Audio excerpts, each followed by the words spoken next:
I want to give you a brief idea about what I experienced on my way to Portland, because I was reading a book from one of our keynote speakers who comes to Republica Berlin on a very regular basis to let us participate in his inspiring keynotes. His name is Sascha Lobo, and he's a blogger, journalist and author, and someone who describes the present in a very vivid but also alarming way. He's doing so to underline in what state of mind our society is today. On his latest book, Reality Shock, he gives two really great quotes, and one of them I'd also like to use today, and you probably all know them. The quote is called, "The world is out of joint." And basically, that's what this panel is all about. Nowadays, there's no such thing as cultural tourism anymore. We have to deal with the fact that digitalization and globalization led us into a new world of high-speed communication and basically the ability for almost everyone to participate into those markets, since markets are conversations, as it was already stated in the Clue Train Manifesto in 1999. In regards to Thomas L. Friedman's statement from 2005, globalization also means the world is flat. Everything is connected to everything. So he put a list of 10 flatteners together, and the first one is the collapse of the Berlin Wall, which we were celebrating, we actually are celebrating, the 30 years anniversary these days. Friedman also said about those times, it was when the walls came down and the windows came up. For him, the event not only symbolized the event of the Cold War, the end of the Cold War, but it was also a discussion about the impact that Windows-powered PCs, so the personal computers, had on the ability of individuals to create their own content and connect to one another. He figured out that at that point, the basic platform for the revolution to follow was created. And Sascha Lobo, the guy whose book I'm reading right now at the moment, also says, this state of reality shock that we are in right now is a true disillusionment. And I would like to add a very pop cultural picture to that. It is like in the movie Matrix, where you could decide if you'd like to take the blue pill or you'd stay and you stay in the world before digitalization, or you take the red pill and you will be able to perceive all and participate into everything. That is what is happening right now. We can see that through social media, elections are being manipulated and decided. We can witness what influence the online communication had on the Brexit. But we also observe that social media is a powerful force for mass mobilization, such as the Friday for Future movement. We have some of them here. I'm happy to have you here. Which could not have been possible without social media, of course. The title of our panel discussion today is called As Soon as Possible, the Global State of Urgency. At Republica Berlin, we always define a new motto for each edition of Republica. Mostly, we are ahead of current discussions and therefore we're setting agendas before others even heard about it. This time, we chose the abbreviation ASAP, as soon as possible, for the upcoming 14th edition of Republica in Berlin next May. You're all very welcome to join us there. And this is because we think that these topics is what we're globally dealing with today, such as climate, migration and integration, right-wing shift. We're dealing with feminism. We're dealing with global players such as China and the US, of course. We're dealing with economics, health and work, with artificial intelligence, with social media, and of course the future in general. This all need to be discussed and decided today and not tomorrow. For us, ASAP symbolizes a spirit of optimism, action and movement. ASAP must exert pressure, generate stress, be uncomfortable. ASAP stands for urgency, impatience and power. ASAP means not tomorrow, the day after tomorrow, or in a year, but now, and as quickly as possible. ASAP promotes imprecision, addiction, and social acceleration. ASAP means immediacy, satisfaction, and convenience. ASAP should engage, mobilize, and shake up. ASAP is as soon as possible. With that, we want to address the urgency of our current global and digital society. And thanks for participating in that.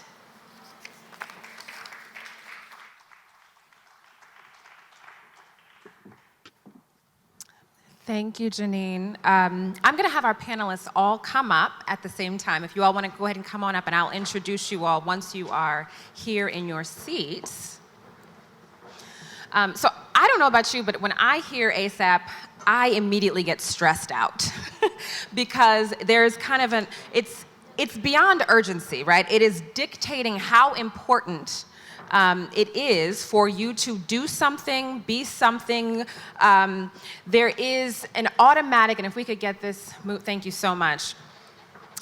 There is an automatic need, almost implicit in the term ASAP, for movement, for action. Do something and do something right now. Do it as soon as possible.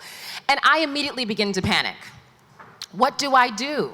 As we heard from Jeannine's opening remarks, there is so much at stake. There is so much across every issue, across every continent, that really is urgent and that is facing who we are and who we want to be and what we want our world to look like. And so you all are going to solve that today, right? That's what this conversation is about. Maybe not, but we do hope that you can help give us some clarity and some kind of even direction based on your areas of expertise. And we do have so much expertise up here on this stage today. So let me give you very abbreviated introductions of each of these people. And I say very abbreviated because with the exception of, you're 16? The exception of a 16-year-old who also has an accomplished bio, we've got a lot of years up here on this stage. And so I'm going to kind of condense them a little bit and tell you a little bit about who is here. So let's start all the way down on the end. We have, we heard a little bit about Peter Beyer in Jeannine's introduction. So he's a member of the, first of all, I need you all to promise me one thing. That you are not going to make fun of my German accent. If I mispronounce something, it will surely happen, okay? But Peter is a member of the German Bundestag. Look at that, thank you. He was directly elected in his constituency in the general elections in 2009, 2013, 2017, and he's a committed Atlanticist for many years, which means he stands out among members of the German Bundestag and his party as one of the most committed advocates of a strong transatlantic relationship with the US and Canada. He's an active member of the Atlantic Brook, the Aspirin Institute, United Europe, in addition to numerous organizations in his district. So Peter, thank you so much for joining us. We have heard from Jeannine, who's the director of Republica, so I'm gonna move next to somebody else we also heard her mention today. And this is the esteemed Dieter Kempf, who is the director, he was unanimously elected president of BDI, who I've heard you all say BDE, is that how it's actually pronounced? The Federation of German Industries as of January in 2017, after a long and illustrious career in business and in finance. In addition, he serves on various supervisory boards and advisory boards. And I heard something very fun about you, that you are a guitar player and you sing in a band. Is that true? Or are you denying that? Or are you wondering where I got that information from? Isn't there any personal data protection here? I was given this by a little birdie. You're right. I will not tell you who. I'm the frontman of a band. Are you really? That's amazing. Okay, thank you so much for joining us.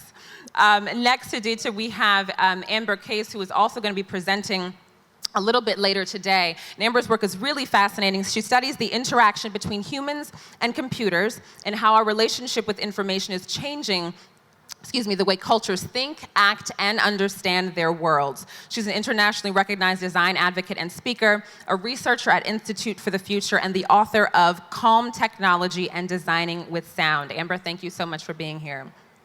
And last, but certainly not least, we have Jaden Winn, who I put on the spot by saying he is 16, but his age doesn't really matter when you hear his accomplishments. He's a youth activist right here in Portland.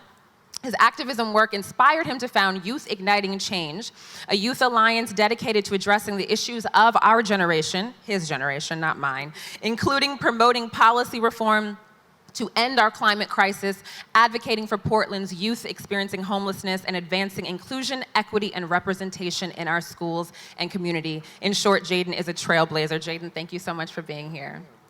Okay, so this is an incredibly diverse panel in terms of areas of expertise and their experiences, but I'm gonna begin with a question that I think is on everyone's mind, particularly after that introduction, which is if we're saying that things are urgent, and we are saying that we must do something now, as soon as possible, From each of your vantage points and your areas of expertise, what your work and your life experiences have been grounded in, what would you say is most urgent? If you were talking, and you are now talking to a mixed audience who is kind of trying to figure out where we go from here, what would each of you say is most urgent in your particular field? And I'll start with you. Let's start with you, Peter.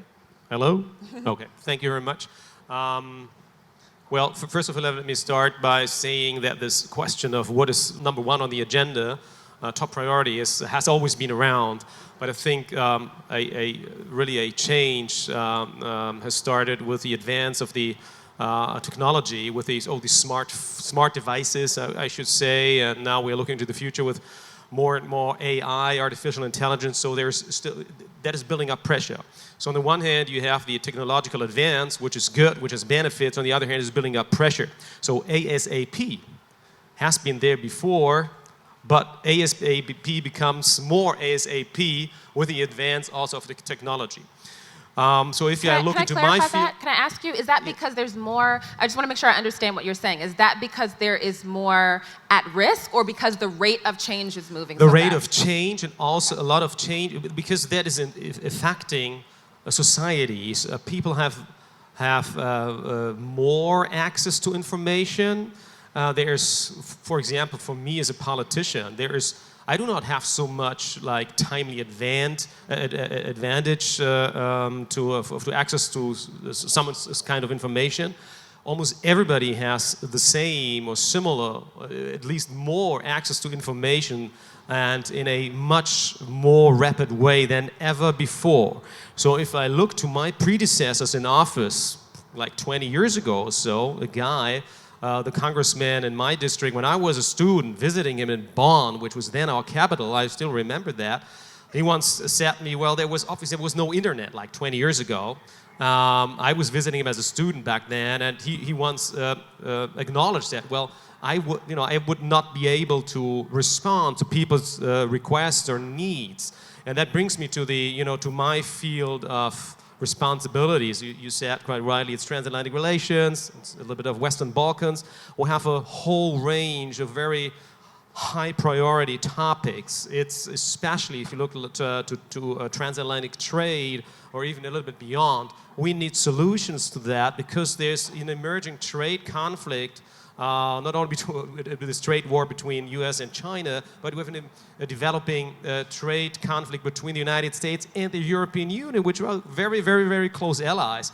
And it's not to the benefit of anybody with regard to job security, to technologies, to tariffs and all these things, if there is a trade war. So we need to solve that rather yesterday than tomorrow.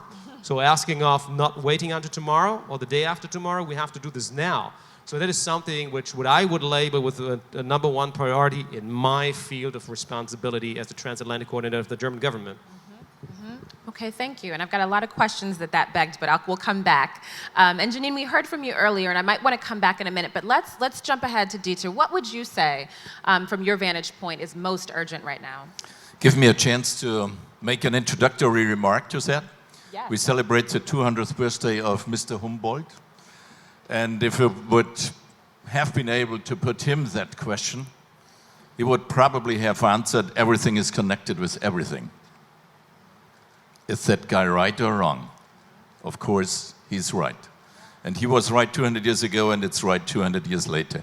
So I think that question can only be answered out of a singular moment, out of a singular perspective, although we all know that our current perspective may not be able to answer that ASAP question as a whole.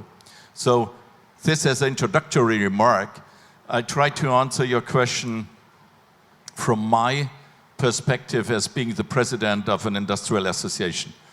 And Jeannine quoted Sasha Lobo, who again quoted Friedman with Berlin Wall falling, and the windows racing. We all believed that at that time. We believed that with the fall of the Berlin Wall, we will enter a new era where all the walls will fall down and bridges will be built. Windows will be raised is a different subject. But is that right today? Is that really right? If you ask me, I can tell you that I see much more walls being built, and I don't just mean that one between Mexico and this country. There are many, many more. Between South Korea and Japan, we face a significant trouble right now, which we have significant trouble on the Syrian and Turkish border. And I can name much more walls coming up than bridges being built. And what does that mean for the subjects we have to solve as an industry? In the year 2019, we are more far away from a situation where everyone accepts a free, globalized, rule-based trade than we've been the last 20, 25 years. It's not just questioned only by the current American administration. It's questioned by quite a lot of people. Is it dangerous when it's questioned? Yes, of course, because exactly that economical concept has proven to bring out millions and millions of people all around the globe out of poverty the last decades. So we are crucially endangering that, what we've achieved the last decades.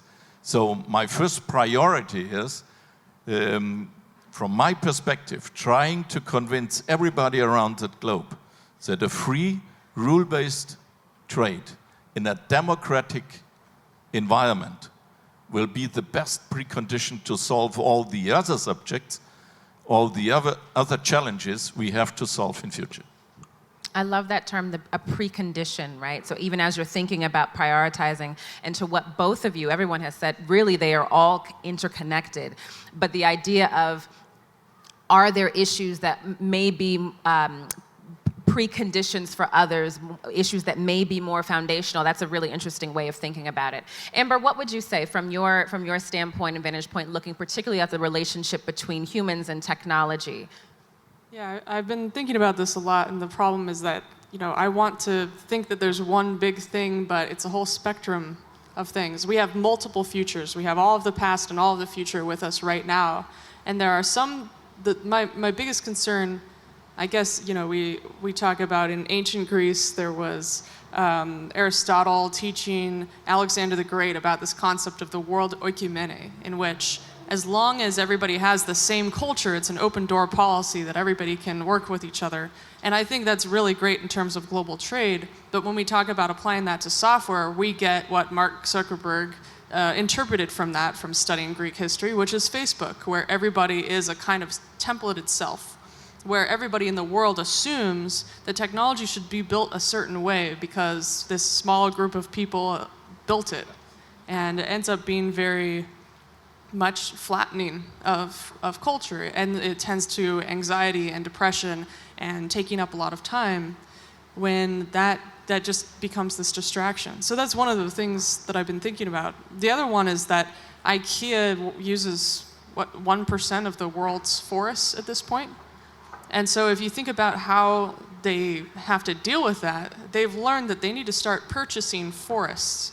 And they also need to work with experimental foresters to not just plant trees. To have a successful forest, you can't just plant a whole zone of trees at the same height. You need to have trees of differing heights so that they provide cover while the small trees are growing and fade the sun so that, and then you thin them out. But what I'd love companies to learn, or maybe just talk about, is instead of saying, let's save the planet, we should say, let's save people. And the only way for you to expand as a publicly traded company is to invest in sustainable enterprises. And actually, that's going to be the best way that you can get a leg up on the competition. If they are required by the artificial intelligence of the publicly traded company, their investors requiring them to make more profits, then the only way that they're going to be able to do it is to invest in sustainable systems that create more of those resources and to collaborate with each other. And the companies that don't will die out. And there's a bunch of different solutions for that, but they don't come from sitting in a boardroom or sitting in this perfect corporate environment. They come from general research institutes like Xerox PARC or Bell Labs, where some of these very large companies put a lot of money into general research and hire people that aren't just technologists to solve technology problems. They hire artists and anthropologists and historians and weirdos to think in different ways so that they can actually build the strange stuff that we need. And if our culture is being flattened by Facebook and all these things that get us to act and react in the same way as everybody else and have the same anxieties, we can't come up with the next interesting things. The next big thing is not Facebook. That's already been done. You know, the guy who invented the Post-it note at 3M was a banjo player. You know, the person who invented 98% of the world's microphone technology was African American, got his PhD early, was hired by Bell Labs, which he wasn't supposed to be in the 70s or whenever he was hired. He didn't know what he could do or not do. He was just playing. He was being a kid. And you have a whole world that's just filled up with clicking on things. You're not able to play in the way that you could do to make the new solutions that we need. We get locked into the specific decade that we're in. We think that that's the iPhone or that AI for the third time in a row is the solution to everything, and it's not. And so we get distracted and we think that this is how it is, and it's not. We are not living in any way close to any other point in history. And we need to remember that in history we had long-term interesting tools that we could use. We had really strong kinship relations. We had strong ties to local community. And places in the world were known for things, and we should continue to have that. When I travel around the world, which is about a couple times a month, everybody's wearing the same clothes, everybody's talking about the same thing, which is nice on the one hand, but I want to see what's unique about everything, because that uniqueness is what's going to allow us to survive. I love that answer. It's probably the most similar to my own work because I spend all of my time with the weirdos, right? The people who are the artists and the activists and, you know, the creators. And I love the idea of understanding how vital I think the diversity of who we are just as humans is, right? And in different areas of skill set and perspective and experience is to even answering some of these questions and solving some of these problems. So thank you for bringing that up. Jaden. Now, it's interesting because your work really, I think, in some way crystallizes or comes at the center of so much of what has already been discussed on this stage, right? Because you are dealing with challenges that are affecting us all, certainly, but you are dealing with it from the perspective of your generation and utilizing technology at the same time to solve the problems, even while recognizing that it has contributed to some of them. And so talk to me about how you think about urgency. Yeah. Is this on? There you go. Yeah. Great. So building off of some of the things Amber said is it's in this age of social media and digitalization is a lack of people, in my opinion, especially in activism, recognizing the individual power they have.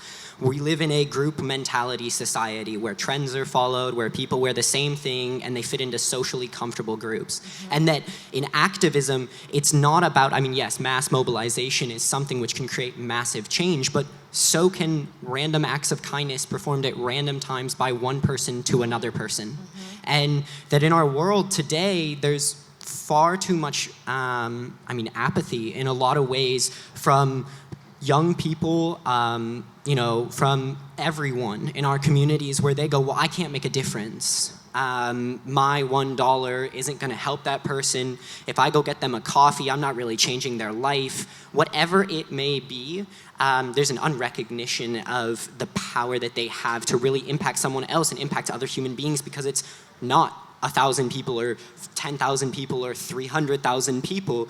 And I think that there's a need for my future to be protected, that people start to recognize that they have a role to play in being a conscious and active and caring citizen.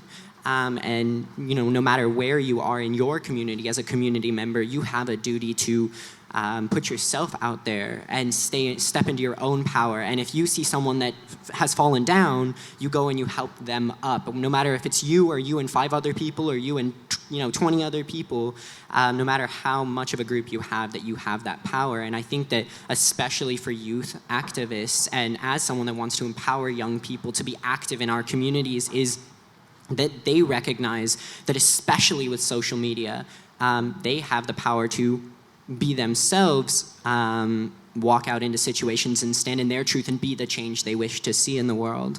But at the same time, they have the power to bring their friends and their community through social media in it as well. And I think that there's an importance for everybody choosing to do that in this time so that my generation's future is protected. Can I ask a question briefly? Please. This is hello. Okay, thank you. Just to make it concrete, I would be very much interested. You were talking a lot about enabling and empowering your young generation about social media. What if you would say something, this is number one for my generation? What would that be? What is your ASAP number one top thing today?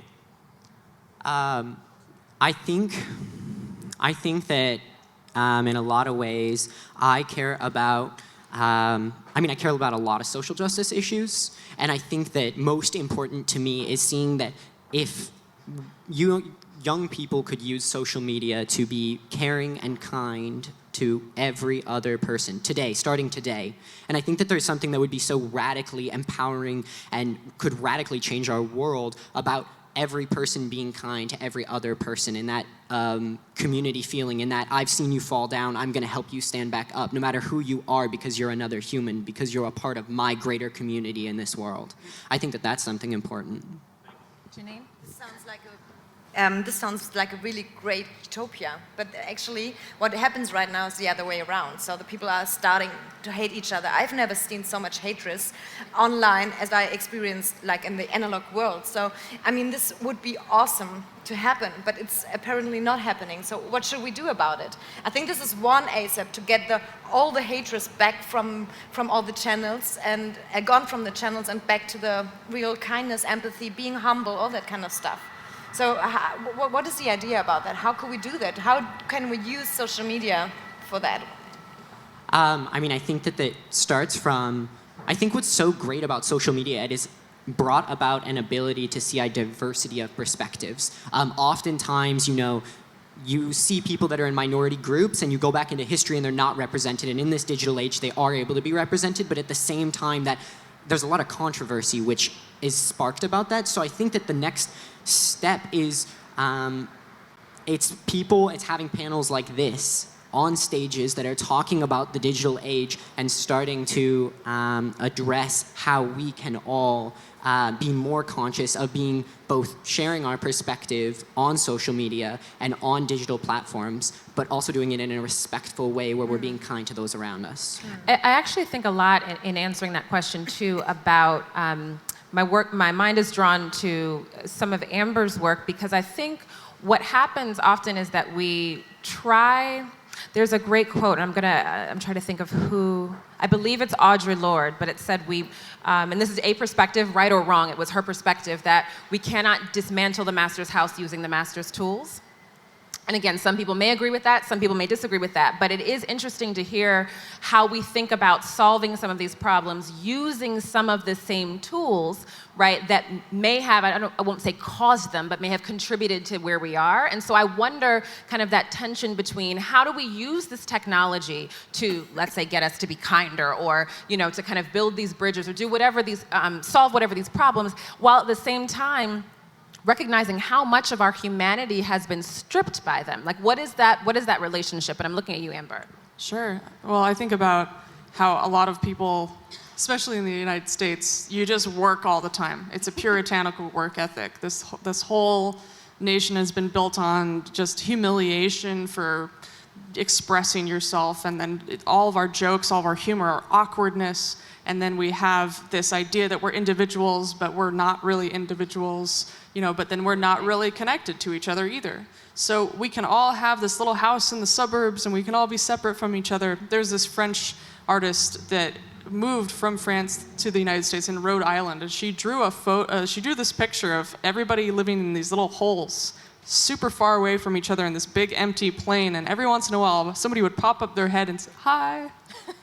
And that's what she felt. It was the cultural isolation of living in a place in which the default mentality is, I can't take a break, I have to keep working. No longer can somebody afford a house that's 2 times their salary. Now it's not even 2 people can afford a house. Now it's maybe if your friends strike it rich in Silicon Valley, you could have a group house. And you struck it rich because you didn't learn any social skills because you were so focused on making programming stuff happen because that was interesting, because everybody hated you in school, and so you saw programming as the only thing that you liked, and then you can use that money to buy a house, and then you're going to do your experiment with social interaction. And what I see is just this extreme issue where if you can't take a break, but you naturally get tired at 3 p.m., and instead of having a nice coffee or something, or instead of having a nap like other cultures, or a fika like in Sweden, people get tired and they go right onto social media instead of taking a nap, and they're going to be emotional and they're going to be upset. And all social media is to make sure that you see the ads. And so if you can get somebody to go into, there's like system 1 and system 2 thinking, if you can get somebody to go into the animal thinking as quickly as possible, they'll respond. And so miserable media on social media is profitable because these business models are based on harvesting your misery. It's very hard to be really positive unless you're an exceptional writer. But in doing that, you need to have a dialogue with yourself. So remember when there was like this app, LiveJournal, and they were like, you wouldn't be on that, but the idea of LiveJournal was that you could just be kind of an emo teenager kid. You'd maybe have 5 people following you, and you could write all this blasé, lame stuff. But nobody really cared. You could be unofficial. You could be imperfect. And that was really nice. Or you had a journal you would write to yourself. Now everything we do is, oh, I better post that. Oh, I better make that so that it's online. I better go on a vacation. I better make sure that everybody knows that I'm on vacation. And when you aren't doing anything and you're sad and you're depressed and you're sick, you're going to go into the feed and see the highlight reel of everybody's lives and feel left out.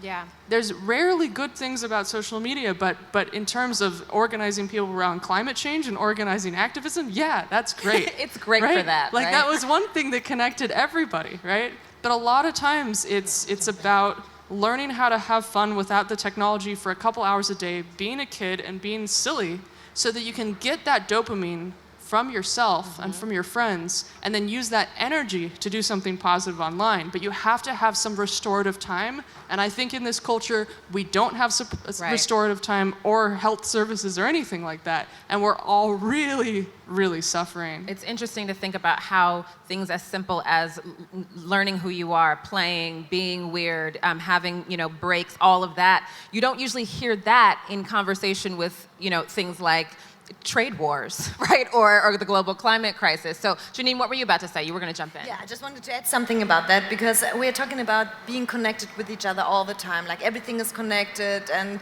it's very, kind of connected. But the thing is, we are not connected with ourselves anymore. So we're connected with a mobile phone, with a smartphone. We're always, it is actually it's actually really horrible because we don't feel ourselves anymore. We're just looking at our cell phone and we're thinking, okay, I have to post this because then I will get a like or something. That's the dopamine, what you were mentioning. But we need to disconnect to connect, and then we can connect with the people to each other. But this means it's the total opposite of what actually is happening right now. Again, we're talking about social media and how amazing this is and for mass mobilization, but it rips off all the time, the quality time for us, and also the interaction with people. I just had this morning at the breakfast we had a conversation about the Apple Watches and how horrible it is to sit on a table and everybody's just looking at the watch all the time, like, oh, there's something coming up, there's something coming, again. So they don't put the mobile on the table anymore, so Mr. Knigge, he would be ashamed of that, but they're just looking at the watch, but you don't interact with each other anymore. So how could we basically come back to that again? Well, and it's interesting because usually I hear this portion of the conversation, right, on panels that are full of activists, and and in those panels, right, industry is the villain. And yet we have industry who is not necessarily the villain here on our panel. And I'm so curious to know, how do you hear conversations like this and think about the role of industry in kind of helping us move beyond where we are, both as humans, in kind of dealing with the issues that we have? Do you see there as being a role, and if so, what is it? I think it's a really difficult question to answer because it's not just addressing industry alone. The first thing I'd recommend is what we urgently need in our schools, maybe even in a preschool age, is something like getting IT sovereignty, which does not mean learning to program. By my personal experience, I'd say sooner or later you'll probably do some programs because that's exciting. That's learning IT, learning even artificial intelligence by doing some programs that excites people. But the purpose while I'm asking for that is not to make millions little programmers. The reason why I'm asking that or recommending that is I want young persons to get a feeling what does it mean when I act sovereign with my IT and communication devices. I had a pretty similar example like that one you mentioned. I was out for Valentine's Day with my wife in a very expensive restaurant in Berlin. And the table next to us was a young guy and a young girl not elder than 20 years. So the first thing I thought was, they can afford to go out to that restaurant for dinner at Valentine's Day. Well, when I was 20 years old, I wouldn't have any chance to afford that. The guy brought one single red rose for his girl. So that was pretty similar to my youth. But after the first course, both of them pulled out their smartphones. They were chatting. And they were chatting, I hope, with each other, but I'm not quite sure. And that was really, I mean, that's a typical example like old couple, my wife and me, and young friends, whatever. I thought that is the best proof for my theory. What we need is a training in digital sovereignty. Because they are probably connected to the world, and they were much more connected than we during this dinner to everything. But were they really solid? Were they connected to themselves? No, definitely not. Actually, yeah, this. Go ahead, and then I want you to jump in too. I think it goes a lot deeper than that. When you have an understanding of your emotions and your anxiety, and you can handle that within yourself, you're less likely to grab a phone. Because you're often grabbing it like somebody would grab a cigarette. They've become like the new cigarettes. It's, oh, I don't have anybody around. Oh, I'm bored. Here it is. And it becomes the instant solution, but it doesn't give you any delight. It doesn't give you any nourishment. And as somebody who came from a more lower class background, the things that I didn't learn were about, how to use technology as a tool instead of letting it use me. And if I had learned more about how to handle the anxiety and the emotions and the depression, of just trying to level up in a world that was constantly against me structurally, I would have had a much easier time with my addiction to technology. Yeah, I'm going to let Peter go, and then while he's speaking, after that, we're going to open up for some Q&A. So if you have any questions, start formulating them. Go ahead, Peter. Yeah, thank you very much. We have heard a lot about gaps, disconnects, and building bridges, not enough bridges, more disconnected bridges, I think. And then I want to jump a little bit on that, what Dieter Kempf and you said, Amber said. You called it sovereignty, or you might also call it, competence and dealing and handling the new technology. It's not only the Apple Watch, it's a smartphone, everything else, because it's affecting the everyday life of every people. Doesn't matter if young or old. I think what we need to relearn, or what we are about, or already in the process of unlearning, is that we don't feel this responsibility that was there before for our own lives. We are trapping ourselves without having this competence, this responsibility to handle all these smart devices. We're just doing it, and we forget how in the analog times it was, because there was no need to think about that.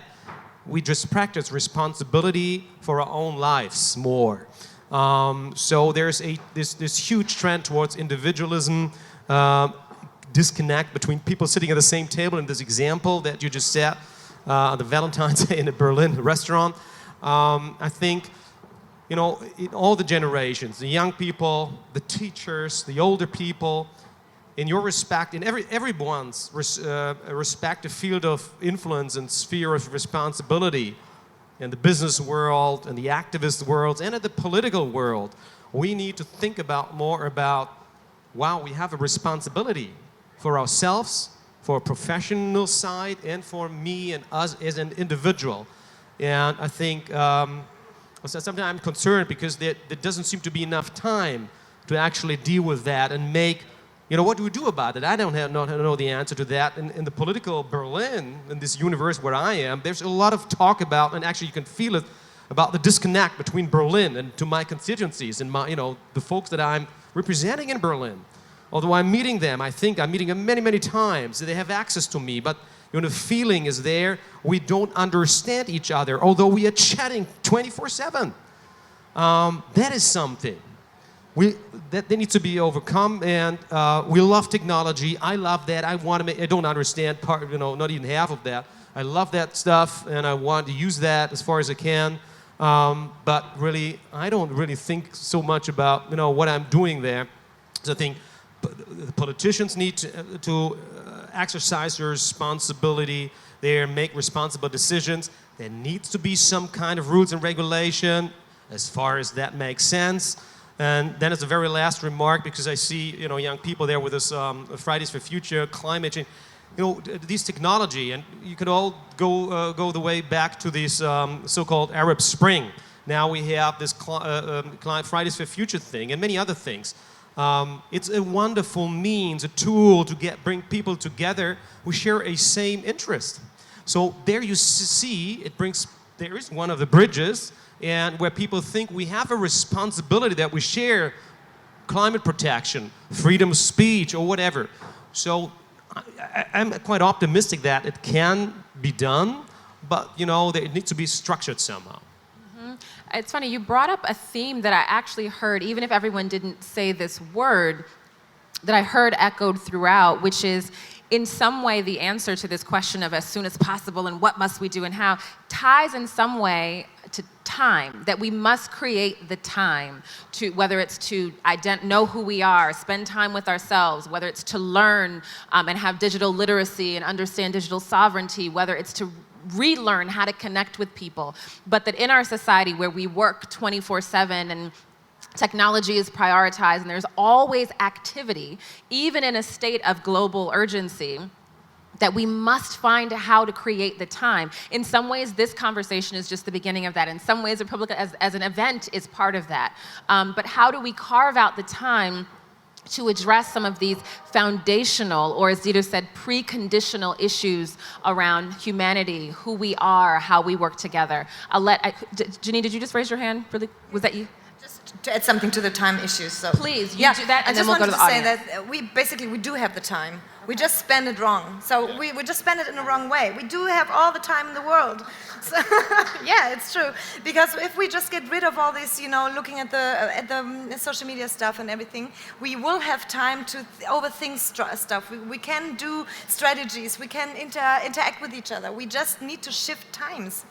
That's it. Can I push back a little bit, but for the sake of getting you to explain that a bit more? Because I think in some ways, though, and with some communities or some folks I talk to, the idea of time is even a privilege, right? Because it is. Right, and how you think about how we spend our time, and I agree with you 100% that there is so much in our days as individuals that we have control over, that we can decide. But there are also socio-political and cultural pressures that dictate how we spend our time. The necessity, we talk about work as puritanical work as something that we prize, and it also feels like in some ways our society and our economy requires that of us now in order to survive. So how do we wrestle with the idea that yes, there are 24 hours in a day, we have the same amount of time that folks did 20 years ago, 30 years ago, 50 years ago did, and yet it doesn't feel that way. How do we wrestle with that? I try to give a recommendation. I mean, I'm old enough to remember a time where I did not know what my friends had for dinner last night. What? When was that? And nowadays, everyone who calls himself my friend, or I erroneously called him or her a friend, tries to tell me what he or she has for dinner. And I tell you what I started. I deleted them from my list of social media friends. And my life has become much easier. I gain at least 30 minutes a day just because I do not have to read anymore what these people have for dinner. That didn't interest me 10 years ago, and sorry to say, it doesn't interest me today. It's total nonsense. So the recommendation is delete all those who steal your time from your social media list, and you'll have a much better life. I love that, and I think that is that's a great global state of urgency. Delete your friends. No, I think that's a great answer, and I do, in all seriousness, also think that there are probably answers that are relevant to different audiences and different demos. I think of young people who, it's almost required now that you build those relationships online because we've eliminated many of the public spaces where folks could build relationships before, and you need those to then get jobs, and there's a whole kind of mass of if this, then that. But I think that's a brilliant and simple place to start. So thank you for that suggestion. Okay, are there any audience questions? Amazing. Is there a microphone coming around? Perfect. And let's start right here in the front. Hi. Wonderful, wonderful panel. This is very enjoyable. Thank you. So my question is to Mr. Beyer. Just because he just said that he's old enough to remember, not because he's the oldest member. And Jaden, we talked about disconnect, and we talked about our connection to technology a lot, but I think part of the urgency that we're talking about has to do with disconnect from nature and the natural world, and the collapse that's happening there. Otherwise, we wouldn't be striking for climate change, right? Mr. Beyer and Jaden, what is your connection to nature? I just want to hear these different perspectives. And I Was think it you meant addressed Mr. Kempf. to him or to me? Oh, sorry. This is Mr. Kempf in the middle. Oh, I'm sorry, Kempf. Okay, perfect. I'm so sorry about that. Mr. Kempf and Jaden. Okay, let's start with you, Jaden. Yeah, what's my connection to the natural world? I mean, I think I have a dog, and I love taking my dog on walks. I'm a photographer, and I like, just walking in nature and being in the present moment. And I think this actually goes to something that Dieter was talking about, is this digital sovereignty and individuality. And I think that we turn to our phones so much because of a need for validation. And so we put what we had for dinner on social media, and then we get 50 likes or 100 likes or 200 likes for what we had for dinner, and then all of a sudden we feel really good about ourselves for what we had for dinner. And I think that it's in your connection to nature, there's an ability to actually validate yourself. That I get to go walk my dog and I get to feel good about just being who I am in that present moment, and that replaces that need to go pick up my phone and post about what I'm having for dinner. So I think that is my connection. I think that's why it's so important, and that definitely is my connection to nature. Let me answer your question in two ways. First, a very personal answer. I personally have the privilege to live outside of the city of Nuremberg. So behind my house you have agricultural fields and wood. So when I sit on my terrace, I'm sitting in the middle of nature, and you will not believe it.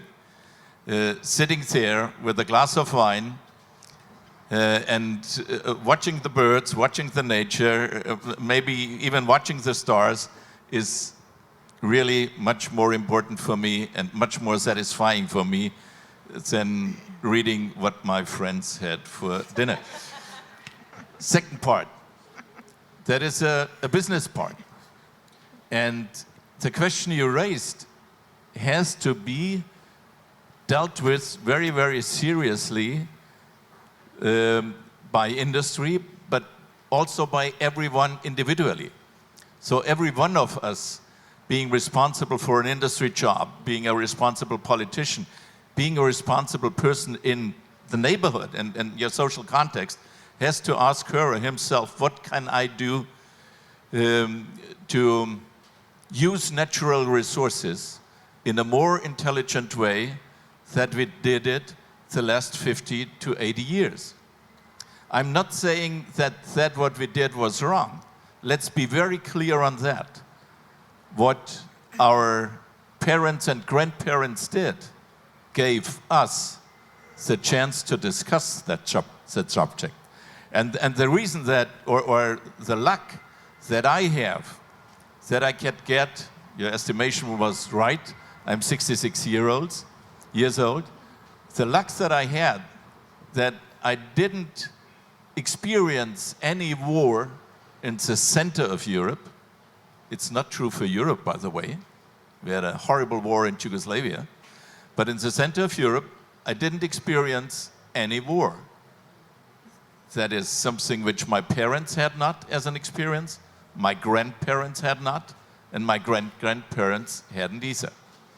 So what they did and what their thinking was how to use natural resources brought us the status we have right now.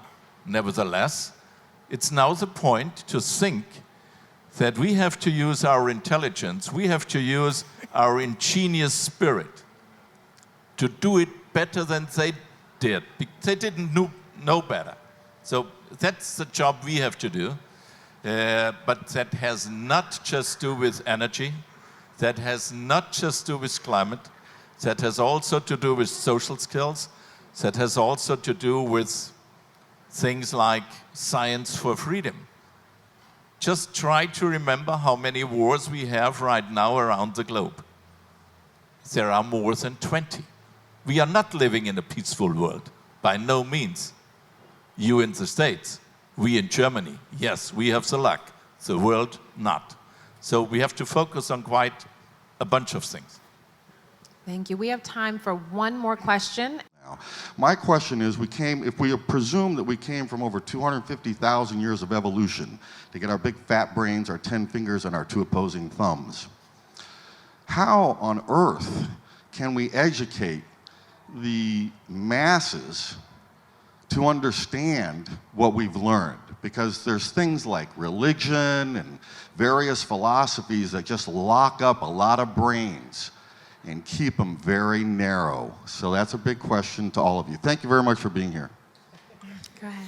So thank you for passing by. So I think what I learned about learning is you have to repeat stuff. You have to keep on repeating all that you learned and all that you read and all that scientific people got from their science stuff. I think so repetition is one thing. And also we have to be humble and listen to the people. So I think a lot of things that is going on in the world is because we are not listening to each other anymore. What I want to say is, as an activist and from my activist point of view, is educating people that are very much in their opinions and beliefs is all about creating a shared connection. And it's how do you connect with somebody that maybe sees the world so very differently from you. And it's how do you find a common link, and how do you find somewhere where you can stand in shared, like your shared humanity. And I think that is the first step to being able to talk to somebody and share this evolutionary knowledge that we've gained over 250,000 years. Is it's saying, well, I'm human and you're human too, and let's just start there and let's have a conversation and just start in that moment, and then we can work upwards and backwards. Yeah, just in the same direction. I think also learning how to learn, and what you said is, I think it would be a failure in the beginning to try a method and approach to say, well, we need to have everybody, and everybody, it's only a success if we reach out to everybody, if we convince everybody. No, it is enough to start in a small nucleus. We don't have like 1,000 people in this tent here. It's great that you are here, and you know, this very small things, you know, that is something that makes a difference, that can bring changes, and you have to understand that. Also in the political world, in the business world, you know, that is something that if everybody thinks like that, you know, each individual can really make a difference. And then we can change also this culture, building the bridges, the interconnections, and that is very important to understand. I love it. That answer really was, and Jaden kicked it off. It's organizing, it's telling those stories, connecting, and finding those bridges to build. So thank you all so much. Thank you for that question. We have run a little bit over now, so we are going to shorten our break. It was going to be 15 minutes. It's now going to be 5. So you have 5 minutes to go to the restroom, to go grab some more friends, and to think about this illustrious panel that you just heard. Let's help me give them a round of applause. Thank you all so much.